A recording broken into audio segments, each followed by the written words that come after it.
Hi everyone. I am going to share with you, probably in several videos because I don't want it to get too long, the successes, the best and worst of my garden and things I've tried in 2021, particularly vegetable garden since it was new this year, and what I'm going to try in 2022. So it's going to be probably several videos. We'll see how long it goes. So let's get into it. So starting with, I just kind of went through in my mind all the different things I grew in the vegetable garden. So the first thing I thought of was the onions. Onions were a complete failure. I overcrowded them. I thought I was going to do the polyculture thing where you interplant different things, and I had it beautifully planted, but they were completely crowded out and did not succeed. I had a few that made it, and they were just like, that big. So that was not a success. So I have already planted onions in the fall because I noticed when I went to order my garlic that they sell onion sets as well. So I thought, well, if I can plant garlic in the fall, maybe I can plant onions in the fall. But I did save some to plant in the spring and try both and see what works best. So onions were not a success. Onions are something I need to grow because that's something we use a lot of. So that is something I need to figure out and do better with in 2022. Another one is tomatoes. Tomatoes did very well. I had a lot of the indeterminate kind that grew up on the trellises and arches. I had two kinds of indeterminates. I had the San Marzano and the Amish paste, and I would definitely just go with the Amish paste next time because that gave me the most yield. They did really well, and the other ones were basically, they gave, but they were not nearly as nice, and I just would go with the Amish paste next time. But that's simplifies that because I need them for sauce making, and they're perfect for that. And just as a side note, probably already know this, but you can freeze tomatoes. You can chop them up or leave them whole if they're not huge. You can freeze them in bags like that as they come in until you're ready to make them into sauce, which I just did yesterday. I finished up the rest of my tomatoes that I had bagged and frozen, and I had about 11, maybe 11 and a half gallon bags full of frozen tomatoes, and that gave me 7 pints and 10 quarts. So I just did that yesterday, and it's January, so it's kind of awesome that you can do that. Tip for if you didn't know that. And then I also grew Heirloom Brandywine tomatoes, which would not have been for sauce. They would have just been for eating. And I probably had 4 or 6 of those plants this year. And I wouldn't grow that many again because I am almost the only one who likes tomatoes fresh, raw. So 1 plant would suffice. So that's what I'm going to do with that this year. 1 or 2 plants, maybe. And then leafy greens. I can't even remember all the leafy greens that I planted, but Swiss chard stands out. I planted that early spring, and it is still out there going. The problem is I don't eat it. So we don't eat it. I have to figure out how to use it. It's a great grower. I have to just figure out how to use it that my family will eat it. And if I can't, then I just should not grow it. And it's really pretty too. So maybe just a few plants. I don't know. And then I had lots of other lettuces. I had the mosh or the corn salad. I did romaine. I did maybe a butter crunch. I don't remember all the lettuces I did, the leafy greens, but I did not harvest and eat them like we should have. I'm really bad about salads. I ate them for too many years and almost nothing else. So, but I'm trying to get back into that. Spinach I need to grow more of.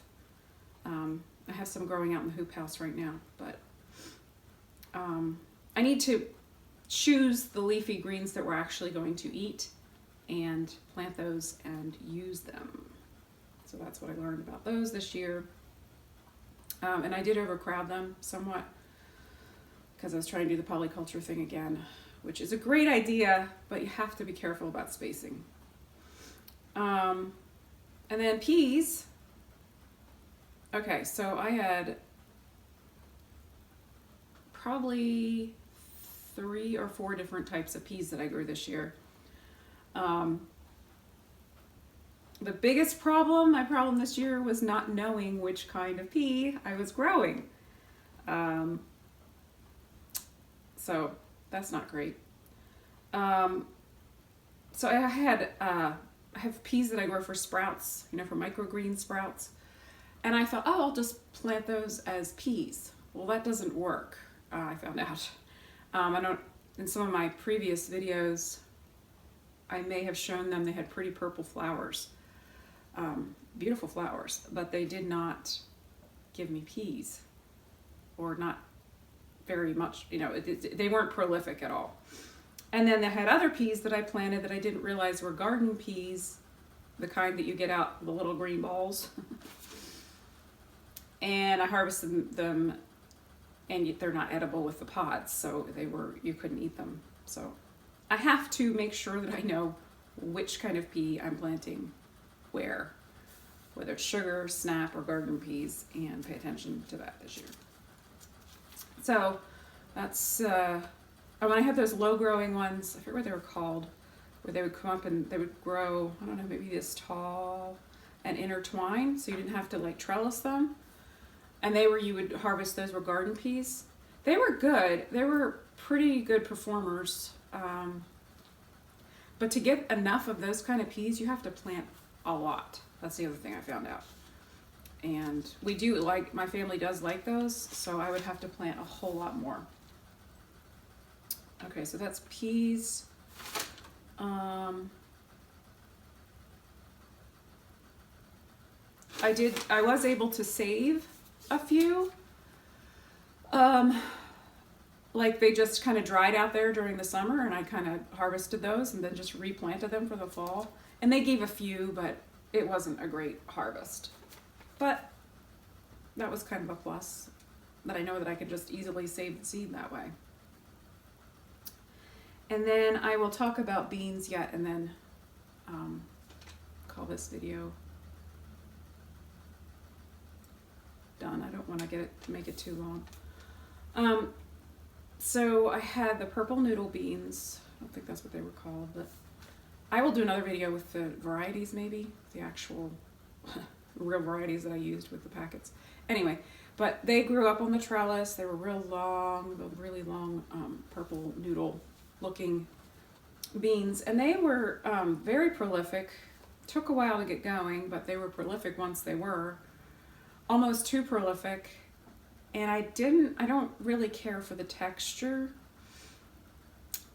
and the taste. I mean, they're not bad, but I don't think I would, they were fun to grow as a novelty, but for food, I would rather grow pole beans, like green pole beans, because that's more what my family is accustomed to and enjoys. So I don't think I'll be doing those again, or maybe just one plant for fun. I don't know. And then I also did bush beans. I did the dragon's tongue, which were the sort of purple and white mottled looking ones. Now they were nice because you could see them to pick them. That was really, really nice thing about them. But once again, they're a little fatter, with the fatter bean in there. And I am not, and my family is not wild about those kind of beans. Even though we Frenched all these and froze them, I think I would just go with regular green beans, bush beans, if I'm going to do that again. I did put in some old seed of, I think they were strike bush beans, they were green beans, And they didn't do great, I think, because they were old seed. Also, I did have some pests attacking them, all of the green beans in the bean family. Little yellow fuzzy things. So that may have affected them as well. So yeah, that's so far onions. Oh, and also in the onion idea, I had planted leeks. I don't use leeks, so I'm not gonna do leeks. It only makes sense to do what you're gonna eat, and I don't really even know what to do with leeks. I'm not opposed to them, but I don't use them, so I would rather use that space for actual onions that we're gonna use and eat. So yes, so that's the first video in my series of the best, the worst, what I've learned in 2021 and what are we planning for 2022. Thanks for watching. See you next time.